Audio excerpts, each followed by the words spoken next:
Class 8 geography chapter number 1 हम लोग संसाधन पढ़ रहे थे। उसके सेकंड वीडियो में आप लोगों का स्वागत है। हम लोग पिछले वीडियो में इस चैप्टर का जो इम्पोर्टेंट पॉइंट है उस पर हम लोग जिक्र कर चुके हैं। ठीक है, इसमें जो हम लोग उसमें कुछ छूटा हुआ पॉइंट है उस पर बात करेंगे और जो प्रश्न उत्तर है उस पर बात करेंगे। ठीक है, जैसे कि हम लोग उसमें संसाधन पढ़ चुके हैं, संसाधन का प्रकार पढ़ चुके हैं। ठीक, लेकिन जो संसाधन है उनका वितरण हम लोग धरती पे देखते हैं कि कोई संसाधन कहीं पे ज़्यादा है, कोई कहीं पे कम है। तो इसके क्या पीछे क्या कारण है? जैसे मान लीजिए भूमि हो गया, ठीक है, मिट्टी, जल, जीव जंतु, सूर्य का प्रकाश हो, चाहे नदी हो, सागर हो, पवन हो, इत्यादि। ये सभी क्या है देखते हैं हम लोग, इसका वितरण जो है धरती पर बिल्कुल अलग अलग है। इसके पीछे बहुत सारा कारण हो सकता है। इसमें से मुख्य कारण क्या होता है कि जो हमारा धरती का बनावट है यही उसका मुख्य कारण है। इसको हम लोग स्थल रूप कह सकते हैं। कहने का मतलब धरती पे कहीं पे क्या है, पहाड़ है, कहीं पे समुद्र है, कहीं पे सिर्फ बर्फ ही बर्फ है, ठीक, कहीं पे रेगिस्तान है। तो जहाँ पे जैसा वहाँ का स्थल रूप है, जैसा वहाँ का ज़मीन है, भूमि है, उसी के हिसाब से वहाँ का संसाधन है। जैसे मान लीजिए पहाड़ी क्षेत्र है, तो पहाड़ी क्षेत्र में बहुत सारा पेड़ पौधा होता है पठारी क्षेत्र में, क्योंकि वहाँ बारिश भी होता है ज़्यादा। ठीक, और कहीं पे ठंडा है तो सिर्फ बर्फ ही बर्फ है, तो वहाँ बर्फ में क्या मिलेगा? कुछ नहीं। ठीक है, बर्फ़ के नीचे मछली मिल सकता है बस। उसी तरह रेगिस्तान है तो रेगिस्तान में सिर्फ बालू ही बालू मिलेगा, रेत ही रेत। ठीक, कहीं पे हो सकता है वो पेट्रोलियम मिल जाए, पेट्रोलियम सोचते हैं, पेट्रोल डीजल ये सब। तो हम लोग देखते हैं कि जो हमारा धरती का बनावट है उसके कारण क्या है, संसाधन का जो है बहुत ज़्यादा भिन्नता पाया जाता है उसके वितरण में। ठीक है, कहीं पे कोई संसाधन मिलता है तो कहीं पे कोई, जैसे अभी बताया, जैसे पर्वतीय एवं पठारी क्षेत्रों में क्या मिलता है, तो छोटी छोटी नदी के कारण यहाँ पे बहुत सारा क्या होता है, पेड़ पौधा होता है। और ये जो है सॉरी और संसाधन जो भिन्नता है इसका एक कारण ये भी है कि हमारा जो धरती है, आप जानते हैं कि अक्षांश देशांतर में हम लोग बांट के पढ़ते हैं धरती को। तो अक्षांशीय विस्तार के कारण भी धरती पे क्या होता है, संसाधन में विभिन्नता आ जाता है। जैसे मान लीजिए अगर हम लोग विषुवत रेखीय क्षेत्र में हैं, ठीक, विषुवत रेखीय क्षेत्र क्या होता है, जो धरती के बीचों बीच एक 0 डिग्री अक्षांश रेखा गुजरता है, उसको हम लोग विषुवत रेखा बोलते हैं। और उसी के आसपास का क्षेत्र विषुवत रेखीय क्षेत्र होता है। तो वहाँ पे सूरज का रोशनी हमेशा पड़ता है, सालों भर। तो वहाँ पे क्या हो, बहुत ज़्यादा गर्मी होता है, बारिश होता है। वहाँ पे अलग तरह का जंगल होता है, अलग तरह का वहाँ का और भी संसाधन। मान लीजिए अगर कोई ज़मीन पर रहा है तो वहाँ बहुत ज़्यादा गर्मी होगा, बालू होगा, रेत हो सकता है। और समुद्र के पास कोई क्षेत्र है तो वहाँ पे खूब ज़्यादा बारिश होगा, तो वहाँ पे खूब ज़्यादा जंगल होगा, है ना।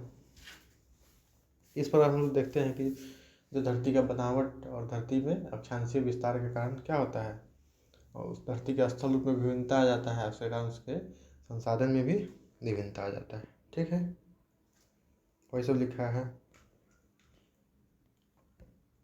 लेकिन हम लोग देखते हैं क्या कि जो धरती पे बहुत सारा ऐसा देश है अब जिसके पास कि वो कोई संसाधन ही नहीं है, और जिसके पास संसाधन है तो हो सकता है उसके पास तकनीक नहीं है, जिसके कारण उपयोग नहीं कर पा रहा है। लेकिन आजकल जितना ही विकसित देश है सब तकनीक उस भी उसका विकसित है, तो वो संसाधन का बहुत ज़्यादा से ज़्यादा इस्तेमाल करता है। लेकिन वहीं पे कुछ गरीब देश है अफ्रीका का, तो क्या है, उनके पास संसाधन बहुत है लेकिन वो लोग इस्तेमाल नहीं कर पाते हैं। उसका इस्तेमाल जो है दूसरा देश कर लेता है, विकसित देश कर लेता है, तो कुछ पैसा दे। ठीक है, देखिए वही सब बात है जो हम लिखे हैं वही हम समझा चुके हैं। ठीक, इसके बाद जो एक टॉपिक बचता है वो है कि हमारा संसाधन का जो वितरण है, हम लोग इसका इस्तेमाल कर रहे हैं खूब, बहुत सारा एकदम तेज़ी से, तो ये ख़त्म हो रहा है ना। और ख़त्म हो जाएगा तो भविष्य में जो हम लोग का वंशज हो तो उसको संसाधन का कमी हो सकता है। इसलिए आजकल जो है संसाधन के संरक्षण का बात चलता है, तो उसको हम इसमें नहीं लिखे हैं, क्वेश्चन के माध्यम से उसके बारे में जो क्वेश्चन आएगा, प्रश्न आएगा, उसके माध्यम से उसको हम लोग समझ लेंगे। ठीक है, तो हम लोग चलते हैं प्रश्न पे।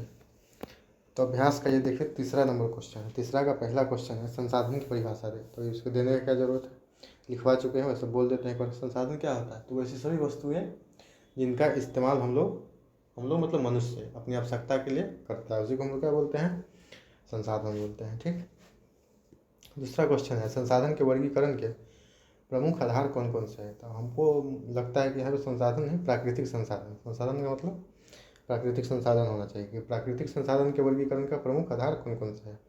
तो 5 आधार हम लोग पढ़े हुए हैं। एक है विकास एवं उपयोग, दूसरा उत्पत्ति, उपलब्धता, वितरण और स्वामित्व, क्योंकि संसाधन का 3 प्रकार है, मानव संसाधन है और मानव निर्मित संसाधन और सबसे बड़ा प्राकृतिक संसाधन है। लेकिन यहाँ पे आधार पूछ रहा था, आधार तो प्राकृतिक संसाधन को बांटने का आधार था, जिसके आधार पर हम लोग बांटे थे। ठीक है, तो संसाधन को प्राकृतिक संसाधन समझना है, उसके हिसाब से हम लोग को क्वेश्चन को डील करना है। ठीक, अगला क्वेश्चन आ गया ना संरक्षण के बाद जो हम बोल रहे थे टॉपिक, तो यही है प्राकृतिक संसाधनों का संरक्षण क्यों जरूरी है। तो क्यों जरूरी है देखिए, अभी थोड़ा सा पढ़ते हैं, समझ में आएगा आपको।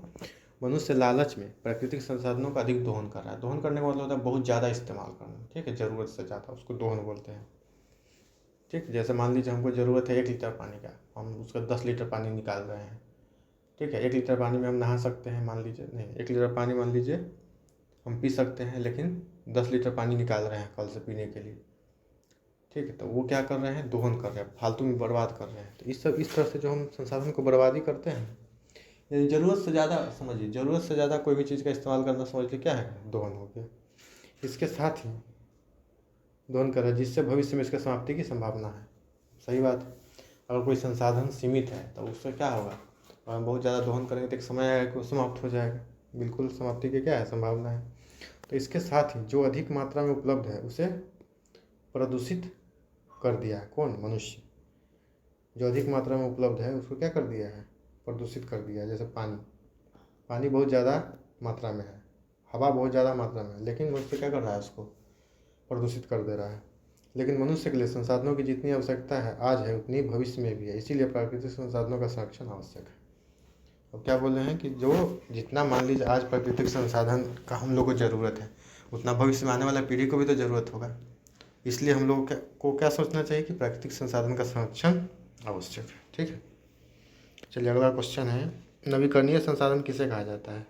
तो नवीकरणीय संसाधन बता चुके हैं पहले, वहाँ से देख के लिख लीजिएगा। ठीक है,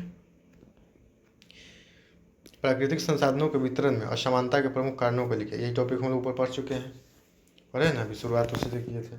तो प्राकृतिक संसाधनों के वितरण में असमानता का प्रमुख कारण क्या है, तो स्थल रूप में भिन्नता। स्थल रूप कहने का मतलब पृथ्वी के बनावट में, पृथ्वी का जो जमीन पर उसका बनावट है, उसी को बोलते हैं स्थल रूप। ठीक है, स्थल रूप में भिन्नता पाया जाना है।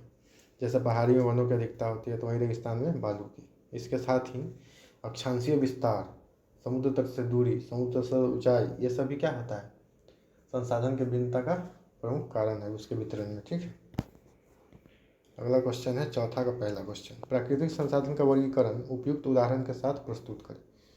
प्राकृतिक संसाधन का वर्गीकरण तो पढ़ चुके हैं अभी, पहले उसके पहले तीसरा का दूसरा क्वेश्चन भी था। लेकिन इसमें क्या करना है हमको, वो जो उसका संसाधन का वर्गीकरण है, यानी वर्गीकरण करके उसका नाम भी लिखना है। जैसे मान लीजिए हम लिखे कि प्राकृतिक संसाधन का वर्गीकरण का आधार निम्नलिखित तरीके से, मतलब प्राकृतिक संसाधन का वर्गीकरण निम्न तरीके से किया जाता है। ठीक है, तो पहला उसमें लिख देंगे विकास एवं उत्पत्ति के आधार पर। तो विकास एवं उत्पत्ति नहीं, उपयोग। विकास एवं उपयोग के आधार पर क्या होता है संसाधन हमारा, वास्तविक संसाधन और संभाव्य संसाधन। तो वास्तविक संसाधन लिखने का उसमें पे उदाहरण दे देंगे, जैसे तो जैसे क्या, जैसे राजस्थान का तांबा क्या वास्तविक संसाधन है। उसी तरह संभाव्य में एक उदाहरण दे सकते हैं, जैसे केरल का थोरियम संभाव्य संसाधन है। इस तरह से एक एक उदाहरण देके हम उसको पार्ट में बांट के एक एक उदाहरण देके इस क्वेश्चन को पूरा कर सकते हैं। ठीक है, अगला क्वेश्चन है, संसाधन बनाए जाते हैं, उपयुक्त उदाहरण के साथ स्पष्ट करें। यानी इसमें हम लोग क्या कर रहा है, क्वेश्चन का थोड़ा विश्लेषण करना है कि संसाधन जो होते हैं, कुछ लोग कहते हैं कि संसाधन होते नहीं है, संसाधन बनाए जाते हैं। होते तो हैं जो प्राकृतिक रूप से है, लेकिन संसाधन बनाए भी जाते हैं। तो देखते हैं, इसको हम समझने की कोशिश करते हैं। प्रकृति में अनेक ऐसे संसाधन हैं जो पहले तकनीक के अभाव में इस्तेमाल नहीं हो पा रहे थे। ठीक है, जैसे सूर्य के प्रकाश का उपयोग सौर प्लेटों के माध्यम से बिजली बनाकर किया जाता है। तो जैसे मान लीजिए बहुत सारा संसाधन है जो हम लोग डायरेक्ट तो इस्तेमाल करते हैं, लेकिन कुछ ऐसा संसाधन है जिसका हम लोग डायरेक्ट इस्तेमाल पहले नहीं कर पा रहे थे तकनीक की कमी के कारण। जैसे मान लीजिए सूर्य का रोशनी हमको हमेशा मिल रहा है, इसका इस्तेमाल और जो हो रहा है पहले से वो तो ठीक ही है, लेकिन तकनीक आने से क्या हुआ कि हम लोग सौर प्लेट बनाएं, सोलर प्लेट जिसको बोलते हैं, उससे क्या हो रहा है, बिजली बन रहा है। तो तकनीक के माध्यम से क्या किए हम लोग, संसाधन से संसाधन बना लिए। ठीक, आगे समझिएगा। इस प्रकार अनेक उदाहरण हैं, इस प्रकार अनेक उदाहरण, जैसे झरना से बिजली बनाना, बांध बनाकर पानी का विभिन्न उपयोग करना सिंचाई के लिए। ठीक है, और बिजली बनाने के लिए भी पानी का इस्तेमाल किया जाता है। इन सब उदाहरणों से हम लोग क्या है समझ सकते हैं कि हम लोग क्या कर रहे हैं, संसाधन का निर्माण कर रहे हैं। मतलब पहले से संसाधन तो है, जैसे पानी संसाधन है पहले से, उसको रोक लिए बांध बना के, और उस पानी को जमा करके हम लोग क्या कर रहे हैं, बिजली बना रहे हैं, सिंचाई में अलग अलग इस्तेमाल कर रहे हैं, उसमें मछली पालन कर रहे हैं। तो इस तरह से हम लोग संसाधन से ही नया नया संसाधन बना रहे हैं कि नहीं। जो जो संसाधन वेस्ट हो रहा था, बर्बाद हो रहा था, उसको हम लोग इस्तेमाल करके उससे अच्छा लाभ कमा रहे हैं। तो इस तरह से हम लोग देखते हैं कि क्या है, मनुष्य अपनी क्षमता से संसाधनों का क्या करता है, निर्माण करता है। अतः हम कह सकते हैं कि संसाधन बनाए जाते हैं। ठीक, उम्मीद है आपको समझ में आया होगा। अगला क्वेश्चन देखिए, संसाधन sorry sorry sorry sorry sorry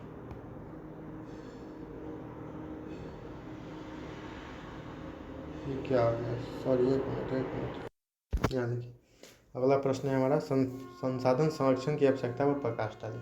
संसाधन संरक्षण से पहले क्वेश्चन पढ़ चुके हैं, अब ये दूसरा क्वेश्चन आया है, इसलिए हम वहाँ पे संसाधन संरक्षण पर कोई अलग से टॉपिक नहीं लिखवाए हैं। ठीक है, और क्वेश्चन के माध्यम से ही पूरा हो जाएगा। देखिए, तो मनुष्य वर्तमान समय में, ध्यान से पढ़िएगा, मनुष्य वर्तमान समय में संसाधन का अत्यधिक दोहन कर रहा है, जिससे अनवीकरणीय संसाधन के जल्दी समाप्त होने का खतरा है। साथ ही जो नवीकरणीय संसाधन है, जैसे जल, हवा इत्यादि को मनुष्य प्रदूषित कर रहा है। ठीक है, लेकिन संसाधन की आवश्यकता जितनी आज है उतनी आने वाले पीढ़ियों को है। अतः वर्तमान समय में संसाधन का संरक्षण अति आवश्यक है, ताकि मनुष्य या मानव पृथ्वी पर भविष्य में भी सुरक्षित रहे और सतत विकास करता रहे। देखिए, पहले तो हम बताएं कि संसाधन क्या हो रहा है, कि जो नवीकरणीय संसाधन, कहने का मतलब वो ऐसा संसाधन जो समाप्त हो जाए। वो तो अगर हम अत्यधिक दोहन करेंगे तो एक समय आएगा कि बहुत जल्दी वो समाप्त हो जाएगा। ठीक, और दूसरा अनवीकरणीय संसाधन जो समाप्त नहीं होने वाला है, उसको भी हम लोग क्या करते हैं, प्रदूषित कर देते हैं, जैसे हवा हो गया, पानी हो गया। ठीक है, तो इसको हम लोग प्रदूषित कर रहे हैं, तो इसके इस्तेमाल में दिक्कत हो रहा है ना। तो हम लोग को क्या करना है कि हम लोग को लगता है कि सिर्फ हम ही लोग को धरती पर जीना है, लेकिन हमारे आने वाला पीढ़ी है उसको भी तो ये संसाधन चाहिए। मान लीजिए हमारा जो आने वाला पीढ़ी है वो प्रदूषित हवा में सांस लेगा तो उसको बहुत तरह का बीमारी हो सकता है, प्रदूषित जल पिएगा तो बहुत बीमारी हो सकता है, या फिर उसको बहुत सारा संसाधन नहीं मिले, जैसे मान लीजिए पेट्रोल नहीं मिले तो उसको गाड़ी चलाने के लिए कोई और चीज़ पर निर्भर होना होगा, और नहीं हुआ तो क्या हो सकता है, यातायात महंगा हो सकता है। तो यानी हमारे भविष्य में आने वाले पीढ़ी को दिक्कत का सामना करना पड़ सकता है। इसीलिए हम लोगों को संसाधन का संरक्षण करना चाहिए। ठीक, अगला क्वेश्चन देखिए, संसाधनों के अत्यधिक दोहन से मानव ने संकट पैदा कर दिया। देखिए वही क्वेश्चन, संरक्षण पर ही समझिए क्वेश्चन है। इस कथन से आप कहाँ तक सहमत हैं। तो मानव ने, देखिए जो सब चीज़ समझाया वही सब चीज़ फिर से बार बार आ रहा है। मानव ने संसाधनों का अत्यधिक दोहन किया, जैसे पीने योग्य पानी, खनिज तेल, हवा इत्यादि, जिससे कुछ संसाधन समाप्ति हो रहे हैं, जैसे वन तो कुछ प्रदूषित हो रहे हैं, यानी संसाधन का बात करें, यहाँ पे हमको कॉमा देना चाहिए था, यहाँ कॉमा, तो कुछ प्रदूषित हो रहे हैं। ठीक है, जैसे जल और पवन, जिससे पृथ्वी पर संकट पैदा हो रहे हैं, जैसे कि हो गया समुद्र का जल स्तर बढ़ना, सॉरी, मौसम का अनियमित होना इत्यादि। अब देखते होंगे कि मौसम क्या हो रहा है, कि पहले मार्च में बरसात नहीं होता था, अब मार्च में बरसात हो जा रहा है। एक उदाहरण है, जैसे बहुत ज़्यादा गर्मी लग रहा है, बहुत ज़्यादा ठंडी हो रहा है। ये सब मौसम क्या है, अनियमित हो रहा है। किसके कारण हो रहा है, तो ये हम लोग जो प्रदूषित कर रहे हैं वायुमंडल को, इसके कारण होता है। ठीक है, लेकिन समय के साथ मनुष्य ने तकनीक का विकास कर संसाधनों का निर्माण भी किया है। लेकिन मनुष्य क्या है, टेक्नोलॉजी से संसाधन बना भी लेता है, जैसे सौर ऊर्जा, पवन ऊर्जा इत्यादि। अतः हम कह सकते हैं कि मनुष्य ने पूरी तरह तो नहीं, लेकिन अत्यधिक संसाधन का दोहन कर भविष्य के लिए संकट पैदा कर दिया। ये बात तो सही है, क्योंकि इतना ज़्यादा जिस तरह से अभी दोहन हो रहा है, अगर इसी तरह होता रहा तो हम लोग का भविष्य, जो आने वाला पीढ़ी है, वो संसाधन के लिए क्या है, मतलब उसके जीवन में संसाधन का कमी हो सकता है, उनका जीवन जो है संकट में पड़ सकता है। ठीक, धन्यवाद। हमको लगता है चैप्टर जो है अब खत्म हुआ। एक मिनट, हाँ, चैप्टर का सारा क्वेश्चन ख़त्म नहीं हुआ, कुछ प्रश्न जो है लगता है बच गया। ठीक है, तो उसको भी हम लोग पूरा कर लेते हैं इसी वीडियो में। ये देखिए आ गया हम लोग का वैकल्पिक प्रश्न।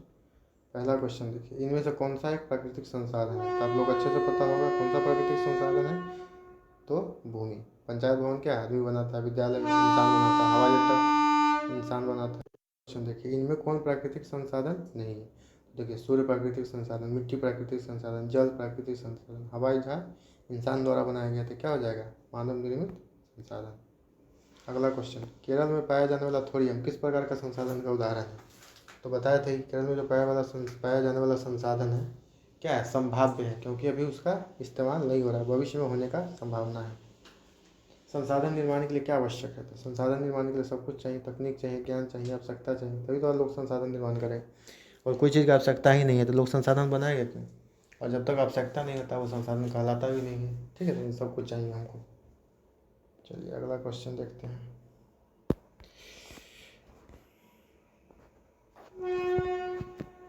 अगला है फिल इन द ब्लैंक्स, खाली स्थान को भरिए। संसाधन क्षेत्र के विकास के लिए आधार का काम करते हैं, तो कौन?